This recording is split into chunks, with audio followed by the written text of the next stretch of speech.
সুপ্রভাত সুপ্রভাত, রানীর ব্লগসে আর একটা দিন আপনাদের স্বাগত জানাই। আপনারাও ভালো আছেন, আমিও আছি। গরমে সবাই একই রকম, কিচ্ছু বলে আর কি বলবো।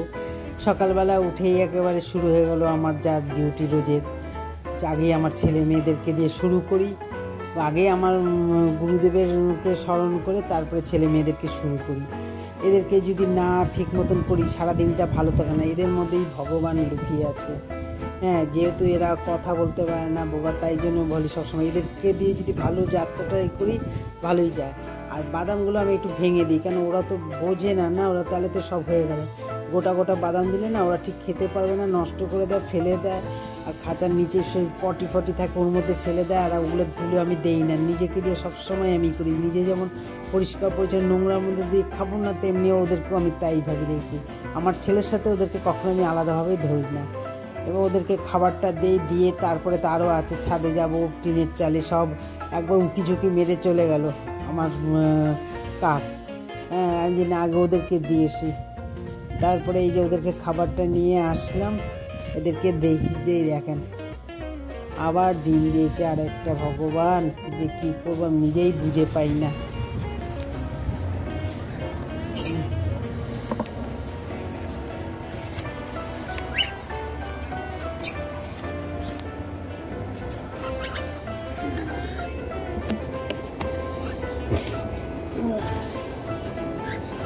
দিয়েছি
আমি এদেরকে একটুখানি সকালবেলা একটুখানি উষ্ণ গরম জল দিই, কেননা এরা তো খাঁচার মধ্যে থাকে তো, আর এই ছোলা টোলা এইসব খায়, একটা গরম একটা গ্যাসটা, ওই জন্য একটুখানি উষ্ণ গরম জল দিলে আরেকজন তো সকালবেলা উঠেই শুরু হয়ে গেছে খেলা খবর দিয়ে, একটু গরম জল দিয়ে তারপরে আমি আমার কাজে বাড়ি চলে যাব।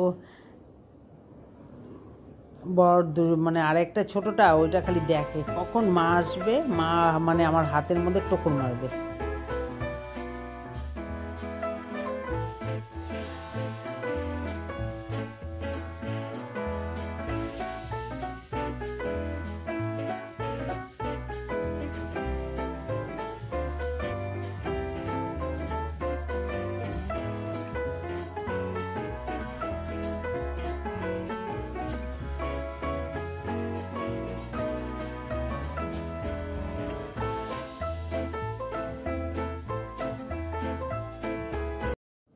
এখন বাজে সবে 6টা, তো আমাদের ঘরটরগুলো মুছে নিয়ে বললাম না, ঘরটরগুলো সব মুছে ঠুচে তারপরে আজকে যেহেতু বেরোবো না, তারপর সব বাজার টাজার সবই আছে, তাহলে ঘরটরগুলো মুছে একটু চান টান করে তারপরে ঠাকুরকে একটুখানি জাগিয়ে, গোপালকে জাগিয়ে তারপরে নিজে চা খাবো, কাক ফাক যা আছে ওদেরকে দেবো, দিয়ে তারপরে আবার অন্য কাজে যাব।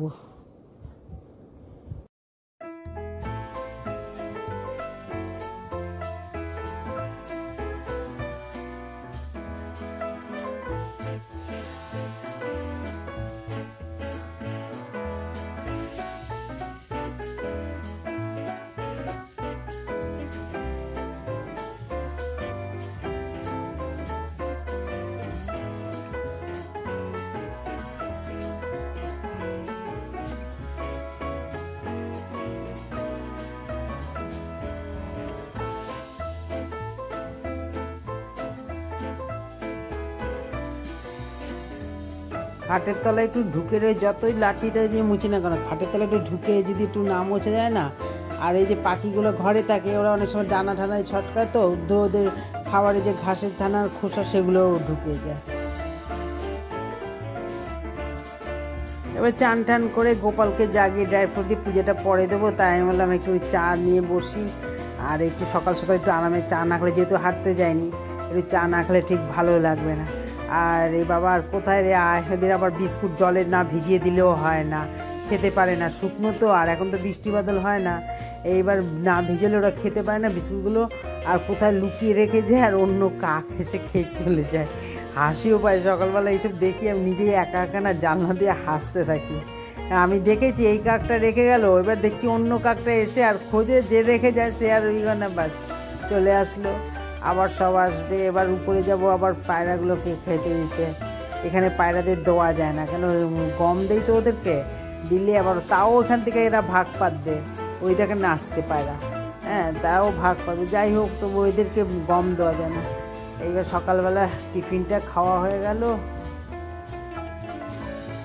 সকালবেলায় টিফিন খাওয়া গেলো, বাসনটা ধুয়ে নিলাম। টিফিন বলতে কি, ওই কালকে স্পেন্সার থেকে পাউরুটি এনেছিলাম সেটাই। এবার পটলগুলো টিফিন খেয়ে বাসন কটা ধুয়ে নিলাম, ধুয়ে এবার পটলগুলো কাটবো, কেটে টেটে তারপরে চান করে গুছিয়ে রেখে তারপরে যাবো পুজো দিতে।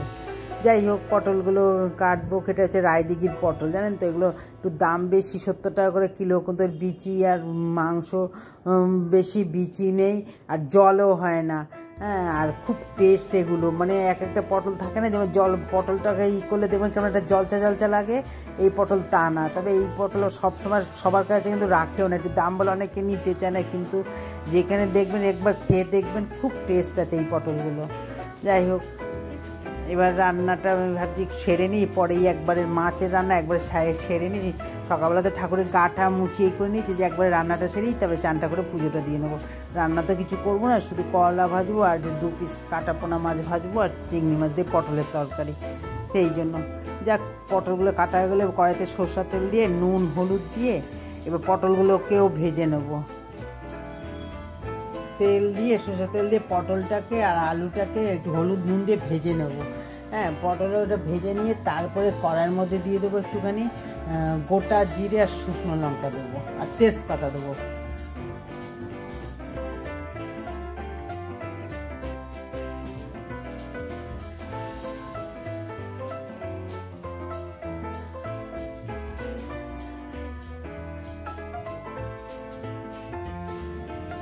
এবার পটল আলুটাকে তো ভেজে নিলাম, গোটা জিরে শুকনো লঙ্কা দিয়ে দিলাম, তারপরে দেবো একটুখানি 2 তেজপাতা দেবো আর দেবো চিনি দেবো, চিনিটা কেন দিয়ে আগে আপনাদের বলেছি, আর দেবো কাঁচা একটু চিনিটা নাড়িয়ে গোটা গরম মশলা দেবো, এই ছোটো এলাচ দারচিনি একটু জয়িত্রী দেবো, আর দেবো কাঁচা টমেটো পেস্ট দেবো, টমেটো পেস্ট দিয়ে নাড়াচাড়া করে মশলা দেবো, মশলার মধ্যে থাকবে জিরা বাটা, আদা বাটা, কাঁচা লঙ্কা বাটা, ধনে বাটা, কাশ্মীরি লঙ্কা বাটা, হলুদ আর একটু নুন থাকবে। যেই মশলাটা কষানো হয়ে যাবে তারপরে দিয়ে দেবো একটুখানি দইয়ের মধ্যে একটু চিনি দিয়ে ঘরের পাতা দই ফ্রিজ থেকে বার করে একটু রুম টেম্পারেচার করে নিয়েছি, দিয়ে একটু চিনি দেবো, চিনি দিয়ে গ্যাসটা বন্ধ করে দিয়েছিলাম, পুড়ে যাবে তো এই জন্য আবার একটু গ্যাসটা জ্বালিয়ে নিলাম, দিয়ে এবার দইয়ের মধ্যে একটুখানি চিনি দেবো, দিয়ে ফেটিয়ে একটুখানি দইও দিয়ে দিলাম, দেওয়ার পরে বেশ একটুখানি তেল ছাড়লো, তারপরে দিয়ে দেবো একটুখানি চিংড়ি মাছ দেবো। আর আমি চিংড়ি মাছটা না ভাজি না, জানেন তো, চিংড়ি মাছটা ভাজলে না আপনারা দেখবেন একটু ছাবা ছাবা লাগে, আর চিংড়ি মাছটা যখনই আমি যখন মশলার এইসব রান্না করি এইসব ইঁচড় পিঁচড় তখনই মশলা যখন কষাই তখনই চিংড়ি মাছটা দিয়ে দিই। এবার এই যে পটলটাও দিয়ে দিলাম, পটল এটা দিয়ে একটু কষতে থাকুক, আর কোনো জলও দেবো না, একটু জল দেবো না, একদম ওই মশলা বাটি আর দই বাটিটা ধুয়ে একটু জল দেবো, দেখলেই বুঝতে পারছেন। দেওয়ার পরে একেবারে কষে আসলো, আর একটু অন্ধকারও লাগছে, আজকে ভিডিওটা এখানেই শেষ করে দেবো। যাই হোক ঘি দিয়ে দিলাম, গরম মশলা দিলাম, একেবারে রেডি। অন্ধকার লাগছে তার কারণ হচ্ছে আমাদের চান করে পুজো দিয়েও চলে আসলাম, কারেন্ট নেই, গরমের মধ্যে খেতে বসে এখানে কাজ হচ্ছে তাই জন্য কারেন্ট নেই। ভিডিওটা যদি ভালো লাগে তাহলে আপনারা লাইক করবেন, কমেন্ট করবেন, শেয়ার করবেন। আমি মোবাইলের একটুখানি লাইটটাকে জ্বালিয়ে নিয়েছি, তার জন্য একটু আলোটা হুট করে হলো। আর আপনারা ভালো থাকবেন, সুস্থ থাকবেন, টাটা।